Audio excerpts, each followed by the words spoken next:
Hey everybody, how's it going? Happy whatever day it is that you're watching this. It's Tuesday if you're watching it live. Winding down July, can you believe it?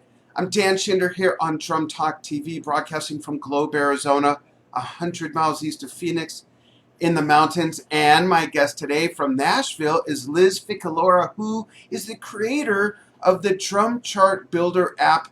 And we'll talk about so much more. First, Liz, how are you? Oh, I'm fine, Dan. Thanks for inviting me to the show. This is great. Oh, absolutely. It's great to have you on. And before we get into the educational side of drumming of your world, let's rewind way back in time. Oh, yeah. Well, yeah. When video was pretty much only VHS for the most part. And you were in a wedding band that made pretty good money for 10 years. 10 years. 10 years. And in a moment, I'll show everybody an excerpt of your wedding band demo video. And what's interesting, we were a top 40 band. Yeah. And then we just did weddings on the weekend. And when we finished the wedding, we throw off the clothes and then we wear all the rock clothes and we do I bet a lot of people were doing that back in the 80s. And you change your clothes.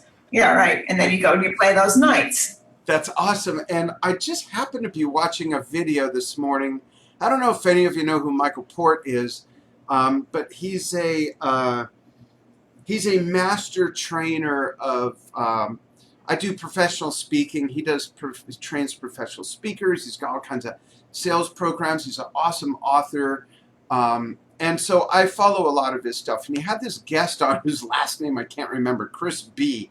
And Chris happened to mention he recently went to this wedding and the band was phenomenal. And he described the band did everything from Weezer to Christina Aguilera. They were all over the map. And he said something that, Liz, I'd like to kind of use this as the catalyst for our wedding band conversation. I know a lot of you aren't working, but I know people are still getting married. They're not having as big of to-dos as they normally would, but just stick with us. This is still valuable. Chris said that the wedding band's job was to make sure whoever's hiring them, the bride and groom or the parents or whatever, to make sure that they were reassured that it was the band's job to give everybody the greatest experience ever. He said that this wedding he went to, the band stood out way more than even the bride and the groom. And he said that's what made the whole thing memorable. So that's right. I'm going to show a clip of your video first. You won't see it. You might hear it. I'm going to show the audience a clip. And then let's talk about the wedding band and top 40 band culture. Top 40 band in the 80s. Yeah. And I want all of you musicians watching who are bummed out that you're not playing as much to really soak this up, because you will be playing eventually, and there's some great takeaways. And then when we move into talking to Liz about her educational prowess, that's what you all should be doing right now. Not whining about, I don't have any gigs, I'm bored, there's nothing to do. There's so much to do.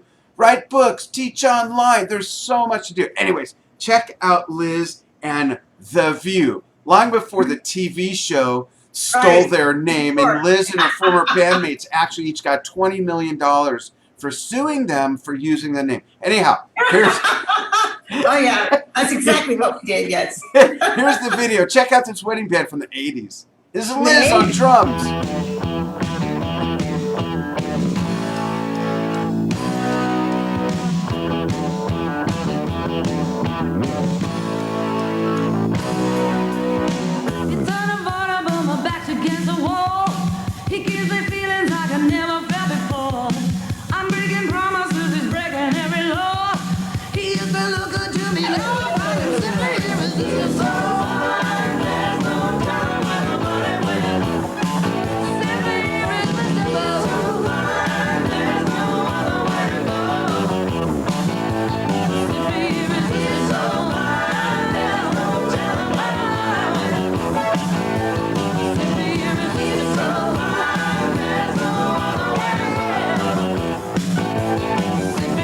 All right, that's a pretty good taste. Liz, what I want to ask you first is, first of all, great band. What I want to ask you is, how has getting gigs and wedding gigs changed 30, 40 years forward from 1980 to 1990 versus, aside from COVID, forget COVID for a moment. Right. Let's take us through like the late 2010s, teens. What has changed the most? Is it harder? Is it the same? Is it just a different sales language? What's the scoop? I don't think there was as many bands when I was playing as there are now, and we're not all competing for that. A lot of them weren't born yet. Oh, yeah, right, that's right. So I was booking the band, and in fact, I organized that whole video.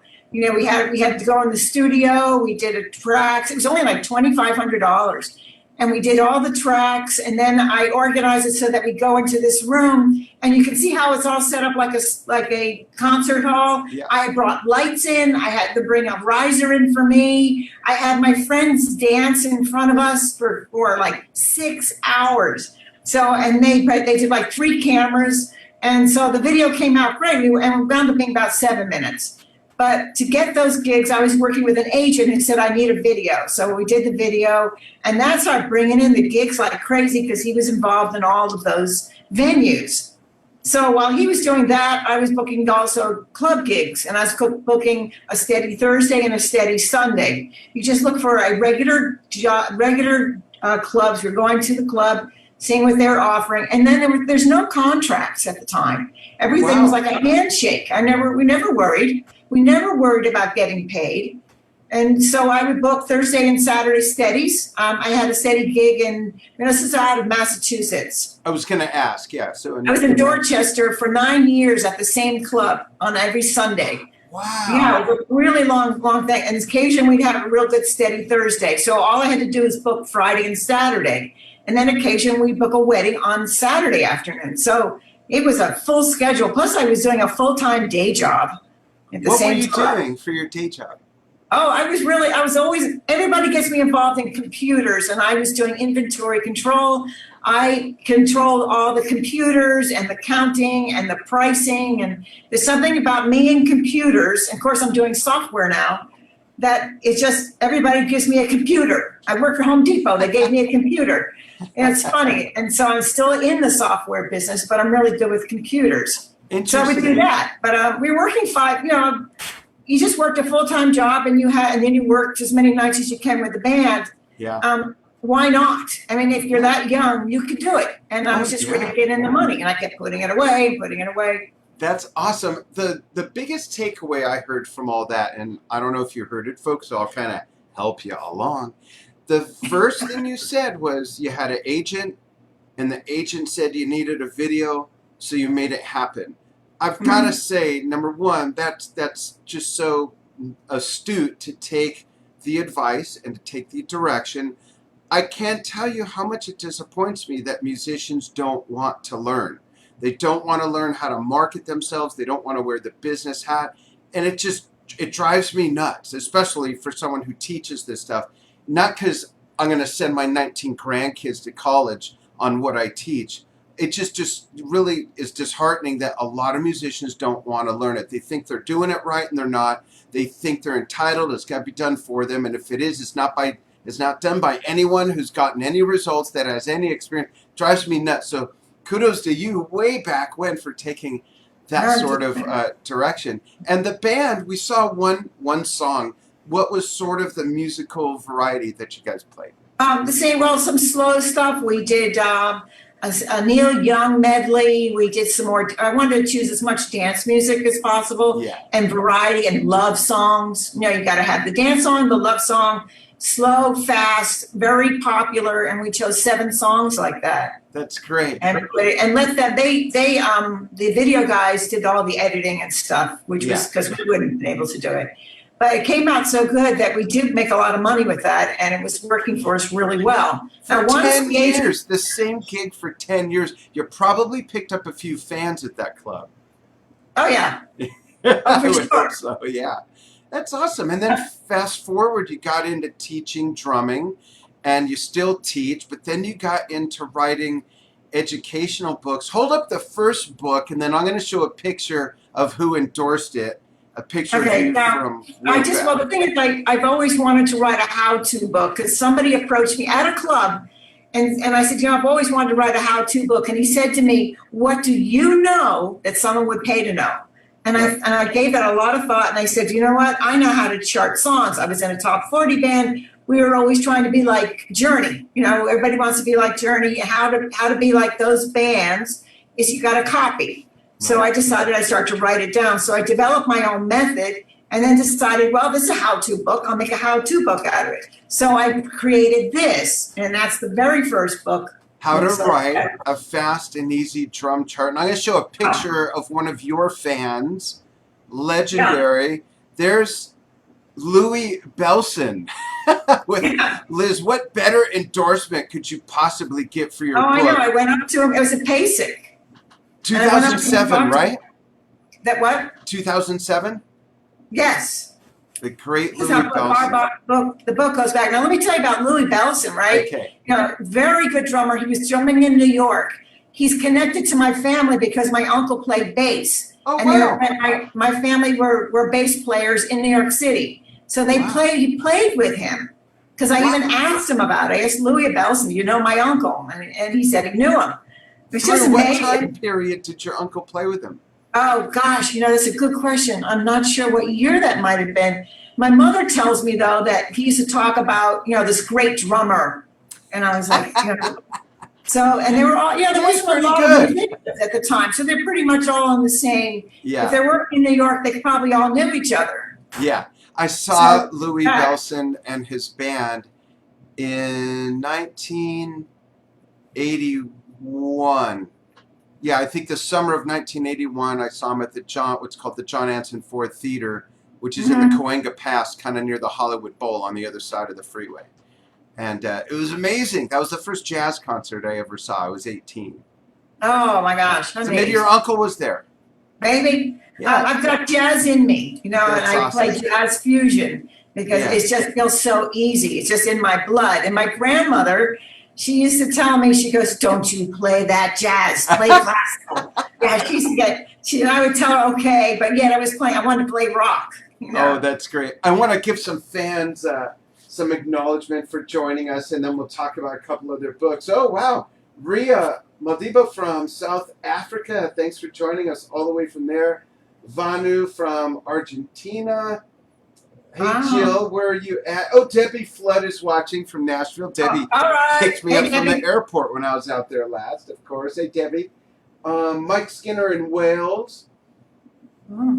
Cool. Victor Baca, thanks for joining us, everybody. Let us know if you have questions, because we're going to give sort of a demonstration. Liv's going to talk briefly about her Drum Chart Builder app, and I'm going to go through some slides. And then when we're done with the interview, not while we're doing the interview, when we're done with the interview, then you all can click on the link and go watch a video about how Drum Chart Builder works. But Liz will kind of give you a preview. But what was your next book? Hold that one up, please. Oh, well, after I wrote this book, I realized it had to be longer. This was just like, they called it a manual because it's short. Yeah. And I thought, well, I'm going to add another section to it on advanced and add a bunch of charts. So I wrote this one, and it's the same book, but I added another section into it, and it's a lot longer. It's like 54 pages. So after I wrote this one, then I said, you know what, I want to get bigger, and I want to get a major publishing deal. So I sought Alfred, and I sent them my book, and I talked to the guy over the phone, because it's a really funny story. You want me to tell you the quick story? Please. And when was this? This was 2000. The book was published in 2000. This has got to be like 2011 or about 10. Oh, 10 okay. or 11. 10 or 11. I had sent the book like this to a company that said you should talk to Alfred about it. So they gave me an email address. I wrote to the guy at Alfred, and he goes, hey, we like this idea. Send us your book. So I sent Alfred the book, and I waited and waited and waited. How long? 3 months went by, 3 months. And I thought, something's wrong. And number one, they've got my book. So I said, that's it. I'm calling them. So I called them, and I got in touch with this guy there, and he talked to me, and I said, I sent it to so-and-so, and he goes, oh, he was let go, and they had to let him go. So, and I thought, oh man, that was the feeling I had. So he goes, let me go to his desk. All right, so I'm hearing him walking, and then I hear him rustling through these papers, and I kept my mouth shut because I wanted him to focus. And all of a sudden he says, oh, here it is. And I thought, oh, keep quiet, keep quiet. He opens the book, and then I hear him go, that's good. Oh, I like this. Oh, this is good. And then we talk for 30 minutes, and he goes, I'm going to send it to my sales department and see what they think. And a week later, they sent me a contract, and that's how I got it. I mean, you have to call. You have to get on them. Yes, absolutely. So, but then again, that's really important. You've got to have an idea that they don't have. You've got to look in their catalog and see, do they have this? If they don't have it, they'll be interested. That's such great advice. You've got to know what your competition is, and if you do something different, you're eliminating that. You're of value. Right. They don't need 20 same things. They don't need 20 things on how to do rudiments or paradiddles. Right. You've got to come up with a new idea. Did they say what was the deciding factor for your deal in your book? I don't remember, other than I think it was more that it's really different, and they didn't have anything on charting. There you go. So, and then I had to put a CD with it. So then I let them design it. I said, you do it. So that's what this came out. That's awesome. And it's still available? Yeah, I'm not sure if you can get the hard copy. You might be able to get the hard copy. I sell the PDF real quick on my Easy Drum Chart website. Does it still come with a CD? Yeah. Oh, yeah, I send a CD along the digital tracks. That's awesome. Yeah, you can do that. It's also in iBooks. And in iBooks, it's embedded into the PDF. So that's really cool. It's on Amazon. I've got the Kindle version. Great. So if they have Kindle Unlimited, it's free, right? Right. That's great. It's on in Google Play, because I did the digital version. That's great. And the tracks are embedded into the pages. Yeah. For those who don't know, Kindle Unlimited is something really cool from Amazon. My books are on Kindle Unlimited as well. I have them as, here's 3 of them. I have a series, Social Media Marketing for Musicians. They're available in print. They're also available on Kindle. And if someone has Kindle Unlimited, which is only like $10 a month subscription, anything available is free. So if an author like Liz or myself, we put our books on Kindle Unlimited, you can get it for free. And the author still gets credit as those books are read. It's really a cool thing. Yeah. It's amazing how much access, how many books you have access to if you have Kindle Unlimited for only $10 a month. It's incredible. Yeah, so it's really a good program. Let's talk about Drum Chart Builder. First, talk about why you decided to move this into software, and then tell me when you're ready to show the slideshow, and I'll pull up each slide one at a time. Okay, I'll explain the book. The book has in the back a valuable, as I call it. It's a pretty valuable. It's just a template of a blank chart. Okay, so people were the book is about writing your own charts on paper. So I then, my students started coming into my lessons, and they were bringing their iPads, and they said, no, my books are now on my iPad. And then it hit me, and I said, I've got to make a software of my method, because then they can put it on their iPads. Yeah. And so, but it also came from the thought of the Drum Chart Builder idea. I was asked to do a lecture at PASIC before I got published on this book. Oh. The year before I got published, actually, I went to PASIC and I sent in my review of my lecture, and they sent me back. They want me to do a lecture. So I did the lecture, and while I was at PASIC, I had a table there. And that's 2011.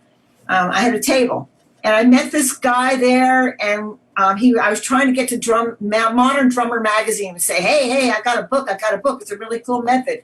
Right. They didn't want to talk to me, but this guy was standing there who was turned out to be an excellent friend of mine to this day.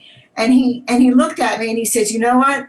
You've got to do something with your book, and you've got to do, and he started talking about software. And I looked at him and I had that aha moment, and I started going like this, and I said, so you are telling, I'm saying it just exactly like I told him. You are telling me to make a software product out of Drum Chart Builder and make a membership website. I mean, I said that's slow. And he's going, mm-hmm, mm-hmm.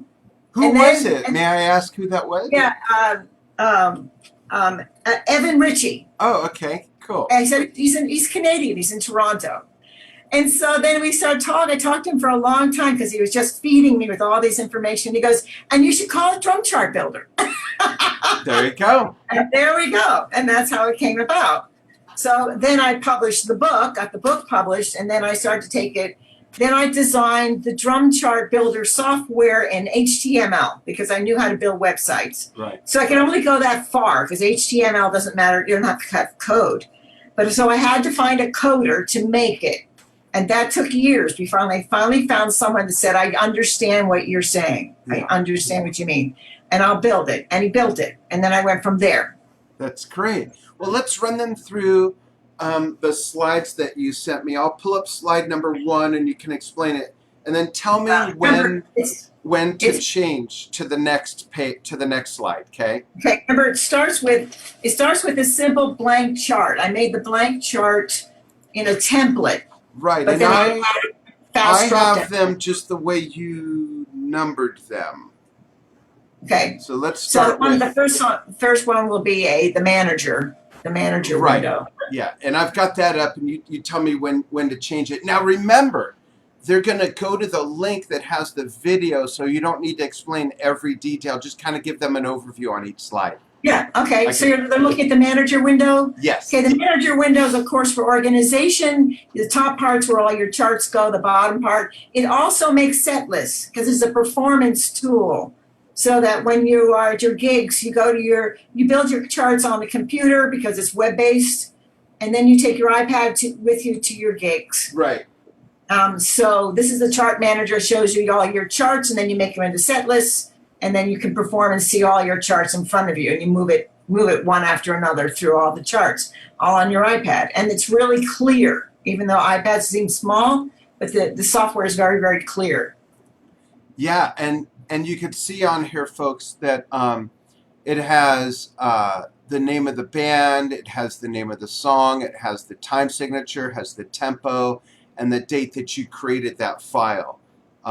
Cool. And I'll answer questions. So, folks, ask questions as we go. I'm going to go to the next image. Okay, Liz? Right. It's a blank chart. So number 2 is right here, and it's the blank chart. Right. The blank chart is exactly what I was showing them, that the template was in the book. Yeah, and they can't see the book when my photo is up, but it's what you showed before.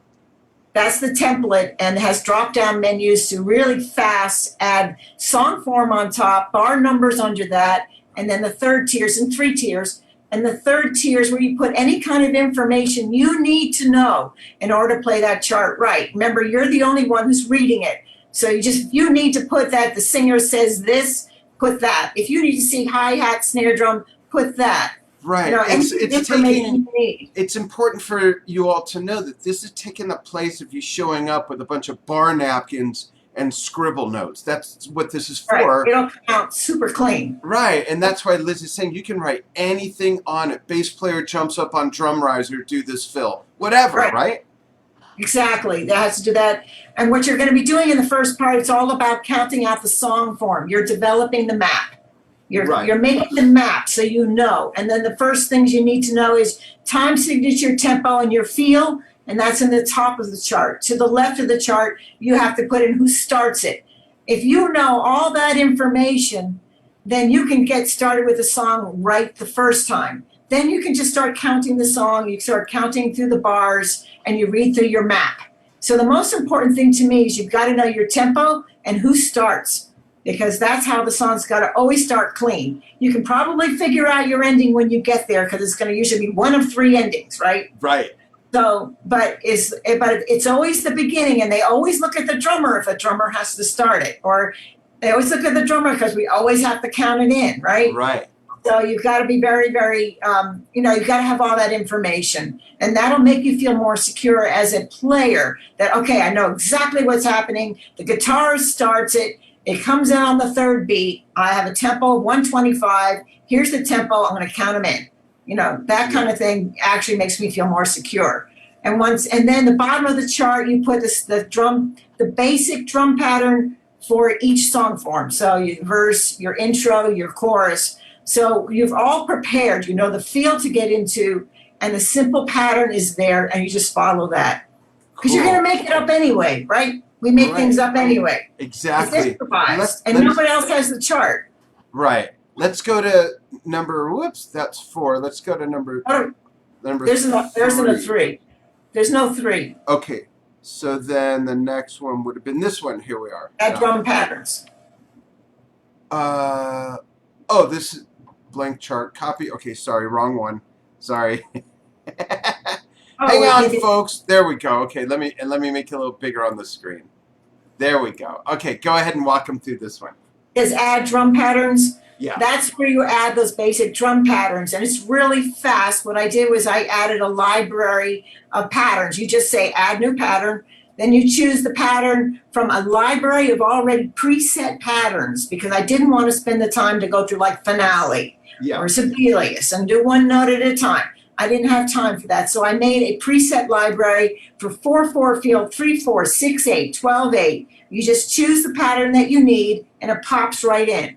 If you need to edit, there's a editor window. You can take that pattern, stick it into the editor, do your adjustments, and then pop it right back in again. And I also want to mention to everybody that what's really cool about this, not just that it's digital and it's in your device, but how many times have any of you written something down on a Post-it or a shopping list and you can't read your own writing? You do not want that to happen when you show up subbing for a gig where you made notes on 50 freaking songs, 90 minutes of music or whatever. Look how nice and neat and organized everything is.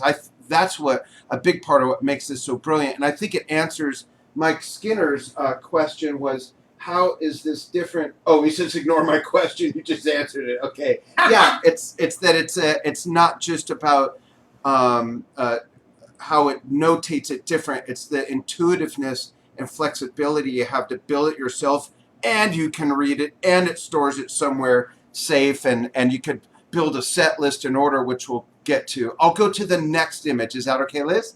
Right. Okay. 5 is pattern library. There's the pattern library. Next one is, yes, pattern library. There we go. Pattern library. That's the preset library I was talking about. Yeah. So you choose your pattern. There's advanced patterns and basic patterns in there. So, and I developed that all myself. And then you go through that whole thing and you choose which pattern goes, because it's the closest. If it's not close at all, then you go into the editor and you build it out. So if someone is doing Suppers Ready from Genesis and they get to the section Apocalypse in 9:17 or whatever the hell it is, they could just build it. Yeah, they could. Exactly. That's you just try really to get cool. it. Now remember, it's all about simplicity. Yeah. Yeah, because if you are a drummer that's got a gig tomorrow and somebody gives you a list of 12 or 20 songs and you have very little time to chart them out, this is what you use. This is the method you use.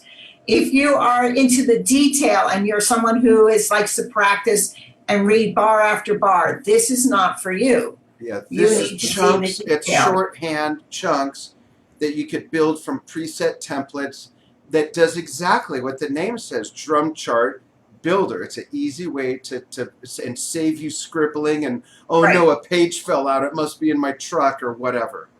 But also remember, you can print these too.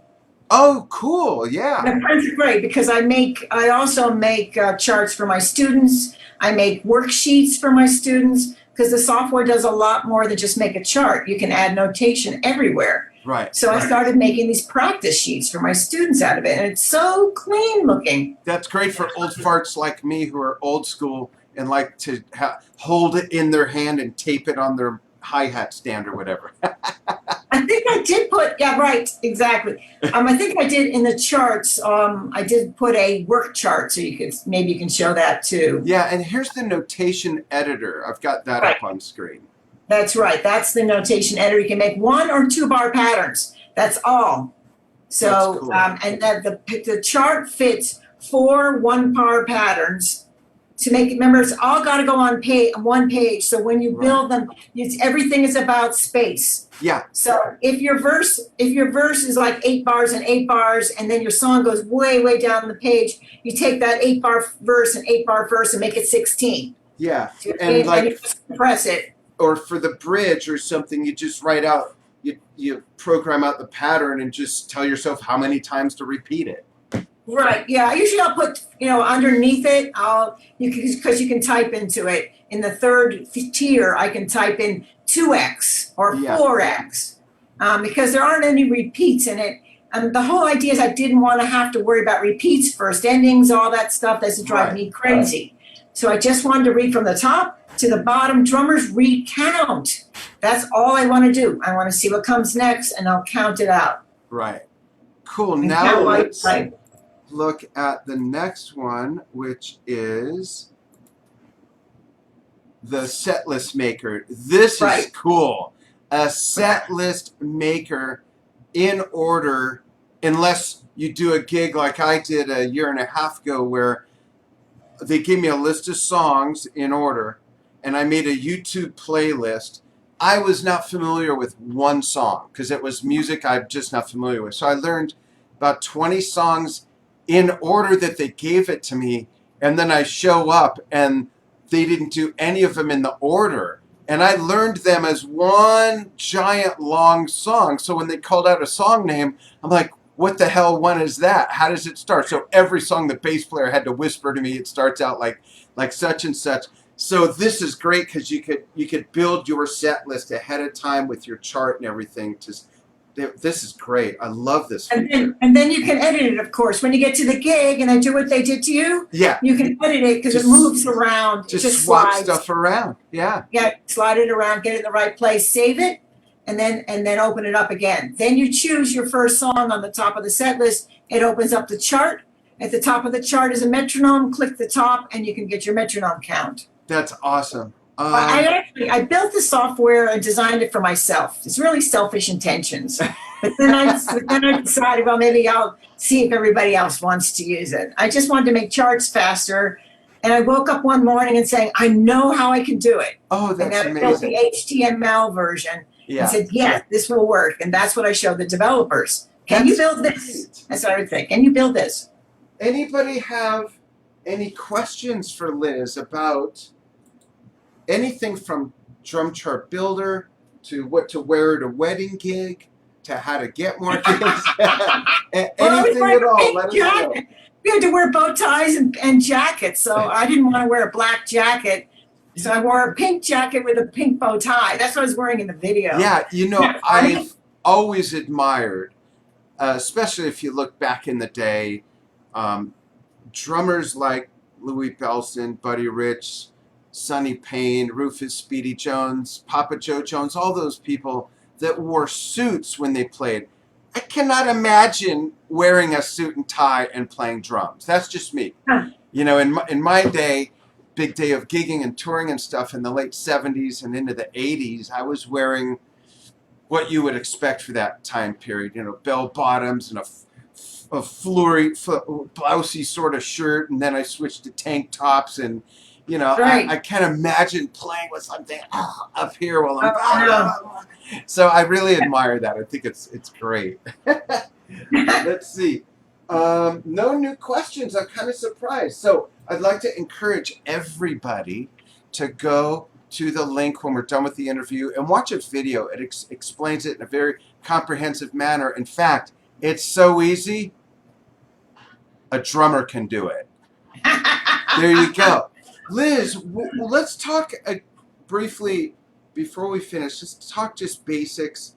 When it comes to drumming, you live in Nashville and you see a lot of live music when it's happening. What is and a lot of videos on Facebook and whatnot, YouTube. Is there some foundational advice beyond the obvious, beyond you got to have good timing, and what do you see that drummers might be missing, that a lot of drummers are missing?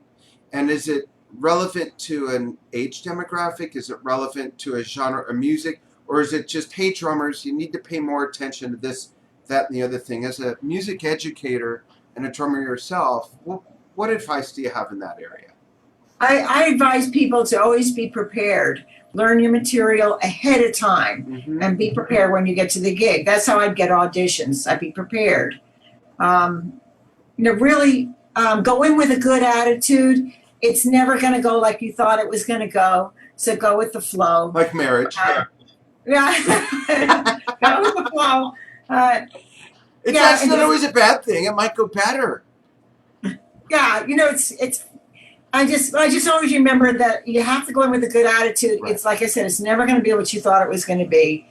And like when you go to downtown Nashville, they have drum sets there. The drum set, we all talk to each other like, how is the drum set going to be when I get there? Parts are missing, or things like that. Yeah. But everybody, but in here in Nashville, everybody really is together in a good community, and we're all trying to help each other out. Everybody is playing a lot. There are so many venues to play at, and they do the shift. You do the shift. Yeah. I have done that, but now I don't do that anymore. But I can see them down there, and they're doing great. That's and great. yeah, it's really neat, and they all know the material. You can tell they know the material. That's great. It was so different back in my day. Back in my day, there was no backline. What the hell is backline? I know, really. There was no backline. I showed up at the Troubadour or Madame Wong's or the Whiskey with this enormous 17-piece progressive kit with timpani drums and a gong and chimes and a glockenspiel. I never would ever occur to me, okay, so I have an 88 key piano that I play our stuff on. I'm not up and down it the whole time, but this 88 key piano has all these different tones and octaves and all that stuff. I would never think of, I'm not going to play that at the gig. I'll just use this 2-octave Casio. That's the way I looked at my drum set. It had sounds and tones, voices and textures that were relevant to the kind of music I was playing in that band, which is called Opus 1. It would never occur to me to go, yeah, okay, I'll leave my crap at home and play whatever 5-piece they have there. I can't even get my head around that. I don't get it. I don't get your own set. But in downtown, you don't want to have to do that. Although you can bring your own snare drum. A lot of people bring their own cymbals and their own snare drum. But that's downtown. Yeah. Regular gigs, no, I haul my stuff. Yeah, and I also It know. feels so comfortable. I mean, I played with Billy Prine, and it was so comfortable to bring in my set and to know that it's going to sound like that, and it works. And I also know that there's music like I was playing then that you don't see at clubs anymore. So the 5-piece fits most people's genres anyways. Whereas back then, the stuff we played was like old Yes, Genesis, Frank Zappa, Gentle Giant, that type of music. You don't show up with a 5-piece to play that stuff because then you're missing notes and sounds and textures and all that. So all I'm saying, and it's not a criticism, it's just I'm reflecting on the evolution of how things have changed, Oh, yeah. I mean, I used to carry around a sonar. That set I was using in the video was concert toms, because at that time everybody was using concert toms. I still do. So, you've seen my big blue kit on my vlog. That's been since 1983. It's had no bottom heads. Wow. See, I had a 6, 8, 10, 12, 14, 16. I think, and then I got that one back there, the sonar. I don't play sonar. I've been playing sonar since 71. Wow. No, 75. Because I went to Berkeley in 74, and while I was at Berkeley, if you brought in a big drum set of a 22-inch drum set, you'd have to rent 2 lockers. So they told me you got to get a small drum set. So I went to Keith Copeland was my teacher. Oh. I studied with Gary Chafee too. Oh, wow. And he was at the school too. Anyway, Keith Copeland told me to go to one of the drum shops there and buy a sonar kit. That these new kits that come out and they're great. So I bought the 18-inch jazz drum set, and then I could put it into one locker. So that's when I became a user of sonar. So and a lot of people don't know this, but Liz is the youngest attendee of Berkeley starting in 1975. She was 11 years old. I have a couple questions here. I am. Mike Skinner says, for a month. What's that? I was only playing for a month at that time. Ah, yeah, that's right. Mike Skinner says the added versatility is, I guess, you can use it for different set lists for different groups, in your dipping into for other drummers. Yeah, and different types of gigs. Also, Mike asked, or Jill, I'm sorry, Jill, who's in Nashville, says, "Can song?" This is funny. I just mentioned this to you the other day. Liz or Jill says, "Can songwriters use this as a map to map out their songs?" Yes, in fact, yes. In fact, that's what my new group I want to go to, because if they handed a drummer just the map of the song and then left it blank for us to put our own drum pattern in, that would be perfect. Right. And I right. go, okay, I get it, and that really is also a time saver. Yeah. Give me the tempo, give me the feel that you're thinking, and just map out your song. Yeah, That's verse, chorus, verse, bridge, verse, right, verse. Right. Don't worry about the drum pattern. I'll figure that out. Yeah. Very good question, Liz. Jill. Okay. So now I have a Liz Ficalora fun fact question. And my question is, when you're not teaching drums, when you're not doing gigs, when you're not developing more software for drum chart builder and writing books, when you're doing something totally unrelated to music, what is that? How can we get to know you beyond music? What do you like to do when you're not doing anything related to music? Oh my gosh, that's a hard question, because that's all I do. That's all I do. I don't know. I write a lot. I get into producing, but that has to do with music. Yeah. Do you have any hobbies? Oh, I like to play badminton. Oh, really? Ah. Oh, wow. I know, and that's totally different. I mean, yeah, I love get away from things. I haven't played it. Yeah, I haven't played in a long time, but I used to love playing, and I got hooked on it when I was a little kid. My next door neighbor had a setup, and then I got a setup. We used to play all the time. Then fast forward, I got into high school. When I was in high school, I was already a professional musician. I was touring during the summer. I was playing big open parties on the weekends. And one of my best friends, who I'm still friends with all these years since we were 15, I'm in my late 50s now. We've been friends forever. Mike was like twice my size. He was my tech, took care of all my gear for 23 years. He and I would pair up in PE in high school. And we both had long hair. People thought we were just burnout stoners or whatever. So they'd say, yeah, we'll play those guys. We would crush them.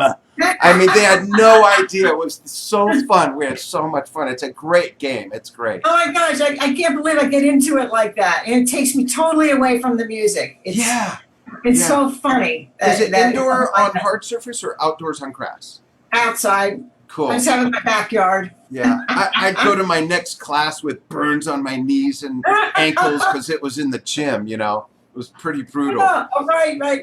Yeah, that could be brutal. Well, that's great. I guess I don't do that much. Oh, Jill says, okay, so you must know Jill. Jill Sissel Kettner says you're an excellent cook. Oh, I forgot about that. Yeah, I do cook. You like to cook. So let's talk about cooking. I love to cook. You've met my wife, Angela, loves to cook. I used to have a cooking show on TV years ago, actually. Oh, my gosh, how funny. That's how I started in video. So what do you like to cook? What's your specialty? Well, I usually cook Italian, but... I like to grill a lot. I like to make simple, quick, fast meals. Really fast. And I'm really, my father always said I was such good with knives, I guess. So wow. Yeah, because I just watch how my family did it. My grandmother used to teach me how to roll out macaroni. And I've got the whole family would pass it down, Oh, that's great. Yeah.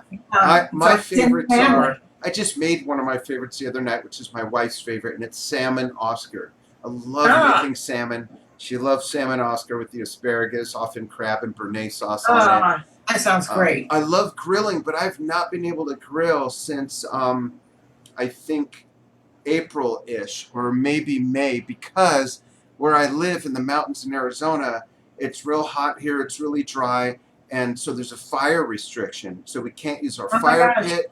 We can't grill even in our own yard. So as soon as monsoon season hits, which is any minute, it'll be 95 degrees and raining. As soon as monsoon season hits, then they lift the fire restriction, and we can go back to target shooting in the wilderness and also grilling, which I miss. I wrote a whole article on grilling, actually, for a publication in Ventura, California, where I started my show, and I talked about the difference between grilling, barbecuing, and smoking, because barbecuing is not grilling.